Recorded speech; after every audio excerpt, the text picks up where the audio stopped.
इचलकरंजी शहराचे माजी आमदार माननीय श्री सुरेश हाळवणकर साहेब यांना वाढदिवसाच्या हार्दिक शुभेच्छा. शुभेच्छुक हातकणंगले लोकसभा मतदारसंघाचे लोकप्रिय खासदार माननीय श्री धैर्यशील माने दादा तसंच शिवसेना जिल्हा प्रमुख तथा इचलकरंजी महानगरपालिका नगरसेवक माननीय श्री रवींद्र माने साहेब.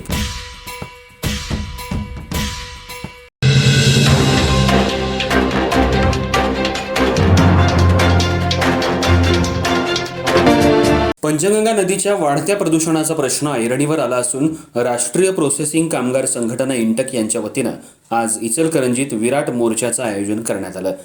छत्रपती शाहू महाराज पुतळ्यापासून प्रांत कार्यालयापर्यंत काढण्यात आलेल्या या मोर्चामध्ये हजारो कामगार, प्रोसेसिंग उद्योगधारक आणि नागरिक सहभागी झाले होते. मोर्चानंतर प्रांताधिकारी दीपक शिंदे यांना निवेदन देत पंचगंगा नदी प्रदूषणाबाबत तातडीनं उपाययोजना करण्याची मागणी करण्यात आली. राष्ट्रीय प्रोसेसिंग कामगार संघटना इंटक यांच्या नेतृत्वाखाली निघालेल्या या मोर्चात इचलकरंजीसह परिसरातील प्रोसेसिंग उद्योगांशी संबंधित हजारो कामगार मोठ्या संख्येनं सहभागी झाले होते. संघटनेच्या वतीनं दिलेल्या निवेदनात पंचगंगा नदीचं वाढतं प्रदूषण हे गंभीर स्वरूप धारण करत असल्याचं नमूद करण्यात आलंय. निवेदनात म्हटले की ग्रामपंचायत, नगरपालिका, महानगरपालिका क्षेत्रातील सांडपाणी, औद्योगिक वसाहतींमधील सांडपाणी तसंच विविध नाल्यांमधून होणारा मैला थेट पंचगंगा नदीत मिसळत असल्यानं नदीचं प्रदूषण दिवसेंदिवस वाढतंय. प्रदूषण कमी करण्यासाठी शासनानं कोट्यवधी रुपयांच्या विविध योजना राबवल्या असल्या तरी त्यांची प्रभावी अंमलबजावणी होत नसल्याचा आरोप संघटनेनं केला. यावेळी कामगार प्रतिनिधींनी सांगितलं की पंचगंगा नदी प्रदूषणाच्या नावाखाली इचलकरंजीतील प्रोसेसिंग उद्योगांवर कारवाई होतीये. त्यामुळं अनेक प्रोसेसिंग युनिट बंद पडण्याच्या मार्गावर आहेत. त्याचा थेट परिणाम हजारो कामगारांच्या रोजगारावर होत असून अनेक कुटुंबांपुढे उदरनिर्वाहाचा प्रश्न निर्माण झालाय. संघटनेनं निवेदनात स्पष्ट केलंय की प्रदूषणाला केवळ प्रोसेसिंग उद्योग जबाबदार नसून नदीमध्ये मिसळणाऱ्या सर्व प्रकारच्या सांडपाण्यावर समान पद्धतीनं नियंत्रण आणणं आवश्यक आहे. अन्यथा उद्योग बंद पडल्यास इचलकरंजीच्या अर्थव्यवस्थेवर आणि रोजगारावर मोठा परिणाम होईल. मुंबई शहरातील परिस्थितीप्रमाणेच इचलकरंजी शहरालाही पर्यावरणीय संकटाचा सामना करावा लागू नये यासाठी शासनानं सर्व संबंधित यंत्रणांना एकत्रित करून प्रभावी उपाययोजना राबवाव्यात अशी मागणीही करण्यात आली. मोर्चानंतर प्रांताधिकारी दीपक शिंदे यांना निवेदन देण्यात आलं.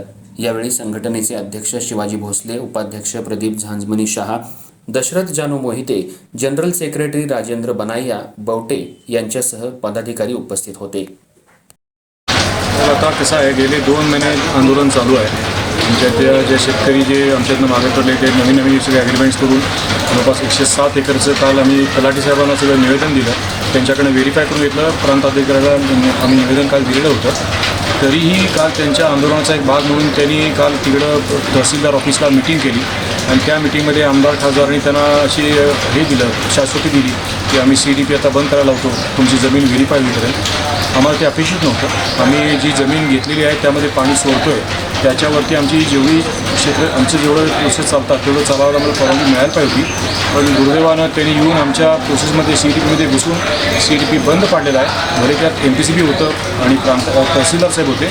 पण आमच्या मते हे जसं चुकीचं झालं तरी हरकत नाही. आम्ही अजूनही शेती दाखवायला तयार आहोत. शेती त्यांनी प्रामाणिकपणे बघावी, त्यात काय असेल ते आम्हाला उणिवा सांगाव्या, त्यामध्ये आम्ही सुधारणा करण्याची आमची तयारी आहे. आमचा पॉझिटिव्ह ॲटिट्यूड आहे तो त्यांनी लक्षात घ्यावा. आमच्या ट्रीटमेंटची फॅसिलिटी बघावी, आम्ही काय ट्रीटमेंट करतो आहे त्या पाण्याचं सॅम्पल चेक करून आम्हाला रिपोर्ट द्यावा. आणि हे 24 तास अव्याहतपणे गेले 12 वर्ष आमचं चालू आहे. त्याचे रिपोर्ट्स MPCBच्या वेबसाईटवरती ऑनलाईन अवेलेबल आहे. तर त्यांनी तो सगळा अभ्यास करावा. विनाकारण आमच्या फक्त मागं लागून आम्हालाच त्रास देऊन आमचे व्यवसाय बंद पडू नयेत अशी आमची त्यांना रिक्वेस्ट आहे. हा काय आरेरावीचा विषय नाही आहे. काही वेळा रागाच्या भरात आमच्यातनं काही चुका झाल्या असतील बोलण्यामध्ये, तो उद्देशानं झाला असा विषय नाही. तो तात्विक त्यावेळेचा विषय असू शकतो. पण आमचे जे प्रामाणिक प्रयत्न आहेत ते आंदोलकांनी पण समजून घ्यावे आणि आम्हाला थोडासा न्याय द्यावा, आम्हाला वेळ द्यावा. आणि एवढं आम्ही तळमळीनं चालवतो आहे त्याचं त्यांनी थोडंसं आमच्याकडे लक्ष द्यावं व्यवस्थित. आणि आम्ही आमच्या आमदार खासदारांना पण रिक्वेस्ट करतो की आमच्या पाठीवर थोडे हात ठेवावा आणि आम्हाला थोडी जमीन मिळवून द्यायचा प्रयत्न करावा, आमची रिक्वेस्ट आहे. आता कसं आहे, तुर्तास त्यांनी आमचं CDP सील केलेलं आहे की जी आता खरं तर आमच्याकडं असं अचानक प्रोसेस बंद करता येत नाही. कारण आमचा माल पाण्यात असतो, काही असतो, भले आमचं थोड्या प्रमाणात चालू होतं. पण तो माल सेव्ह करायसाठी आम्हाला थोडा वेळ मिळाला पाहिजे. तेवढ्या वेळापुरतं हे केलं पाहिजे. पण आमची तशी अपेक्षाच नाही. आमचं म्हणणं असं आहे की जी आम्ही त्या क्षेत्र तयार केलेलं आहे ते तुम्ही तपासावं लवकरात लवकर आणि आम्हाला सील काढून लवकरात लवकर CDP चालू करायची मोकळीक द्यावी.